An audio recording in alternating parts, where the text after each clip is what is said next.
Hi, everybody. It's Jack Hadley from My Social Practice, and we're having a little discussion today in preparation for the Dental Digital Marketing Conference, which is taking place we're about 5 or 6 weeks out from the conference.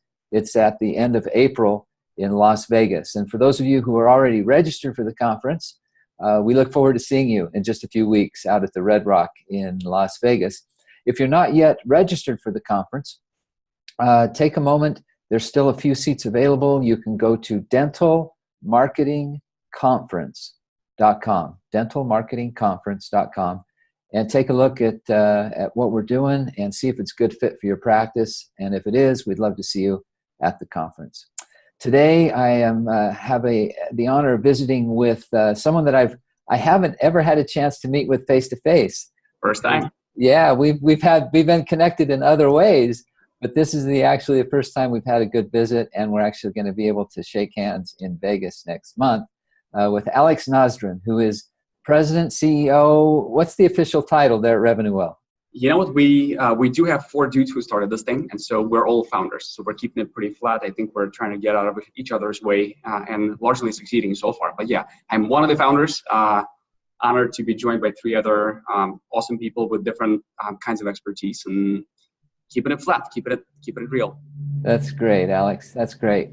Well, I wanted to get you on the phone for a minute and basically just I'd like you to take just a minute or two, tell us a little bit about your background, a little bit about Revenue Well, and then I'd like to ask you just a couple of questions about the things you're going to present at the conference next month. No, for sure. And so Revenue Well is not necessarily a new kid on the block, but we're probably far from a household name for most of the people who are watching this today. We are the maker of practice marketing and patient communication software that is called Revenue Well. And so we are a pretty comprehensive marketing platform that does quite a few things for the average dental office. So anything from SEO to social media to online reputation management. But I think where we've invested the most is our practice marketing patient communication engine. So essentially, it's the software that sits on top of your practice marketing software, ingests all the data from your Eagle software, your Dentrix, Open Dental, these kinds of things, and then structures very methodical, repeatable processes for typical things like treatment case acceptance, recare, appointment confirmations, things like that. And so it's been really, really fun interacting. So at this point, we serve probably closer to 6,300 dental offices all over the country. And it's been really, really interesting to see different kinds of practices approach internal marketing and patient communications in different ways. Mm-hmm. But it certainly feels as though no matter where you are on the marketing learning curve, there's a lot of applications for what we do. Well, we've been big fans of Revenue Well for a long time. We know a number of the people in your organization, and they're all just top-notch folks. And we've been admirers of your platform for a long time. So I'm so glad you're coming out and sponsoring the conference. That'll be fun. Yeah. So take just a minute and just let people know what's the presentation, the title of your presentation, and just a minute or two about what you're planning on speaking about at the conference. For sure. Well, so I think so it's definitely not about Revenue Well. I think there's just a lot of very interesting things and subjects to unpack when it comes to internal marketing. So the title of my presentation is going to be, I think, 3 ways to up your internal marketing game, which is really a bit of a smorgasbord of different ideas for practices that they can take back and execute on the next couple of days in the practice. And I want to unpack a few things, I think, in the presentation. One of them is to figure out a way and give people some strategies for how to approach very common sense and simple things that they do in their practice as a professional marketer would. So there's a lot of consumer psychology involved. There's a lot of sort of campaign planning and execution that's there.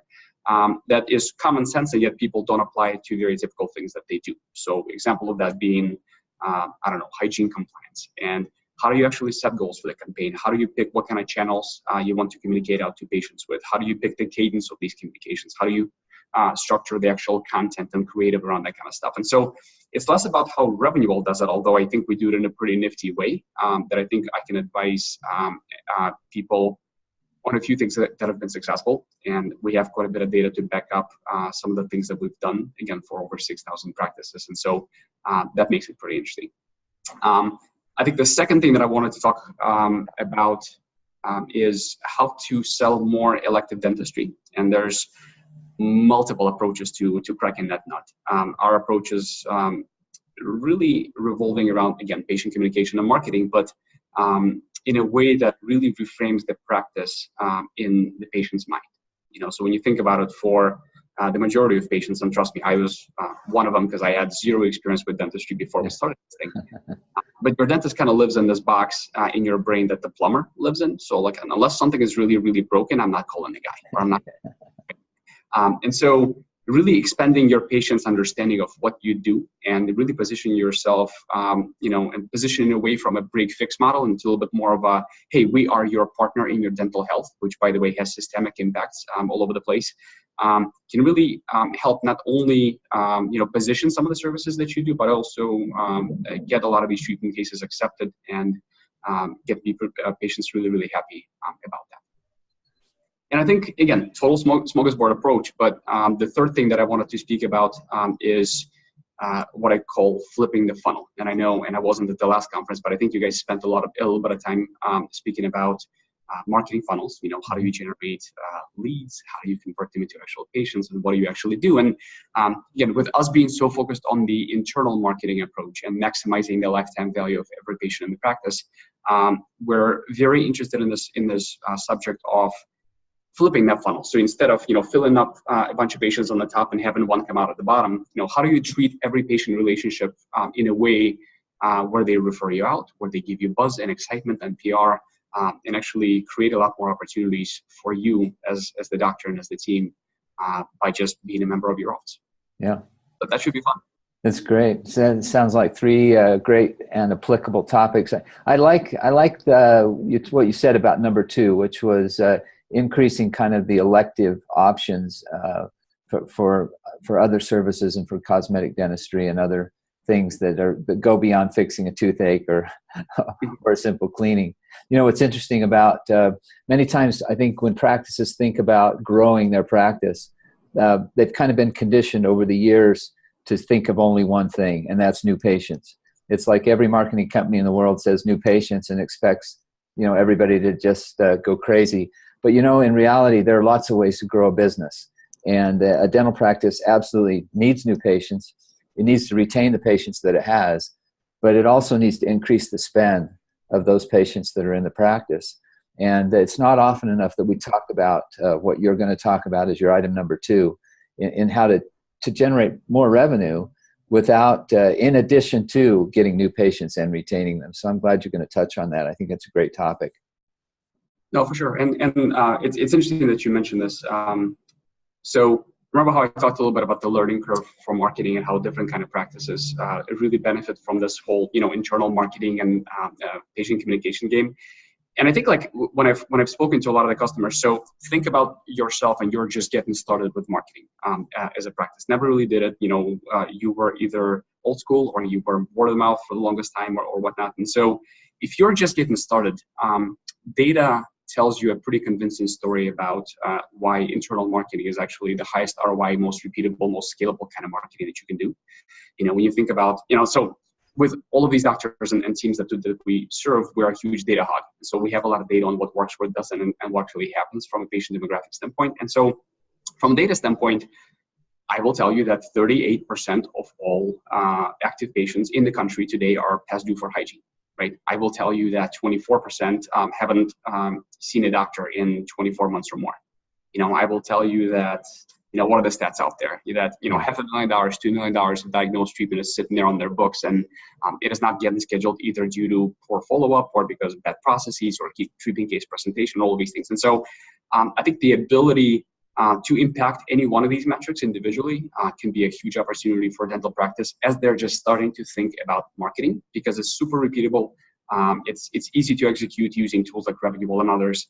And it's immensely gratifying, I think, to the doctor and staff to actually get their patients to a better health. And I think what's interesting about that is as you're starting to really evolve your marketing game, that kind of a background actually defines a lot of things about how you market.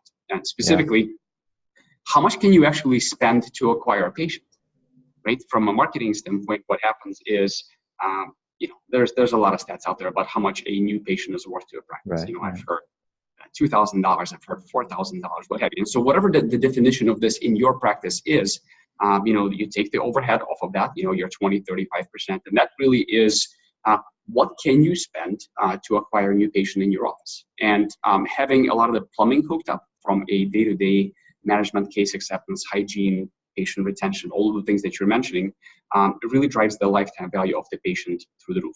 And so when you have that, it's very easy to be the top dog in town in that environment, because you can pay top dollar for SEO, you can pay top dollar on social, you can figure out all of these things, knowing that you will definitely catch up on the back end.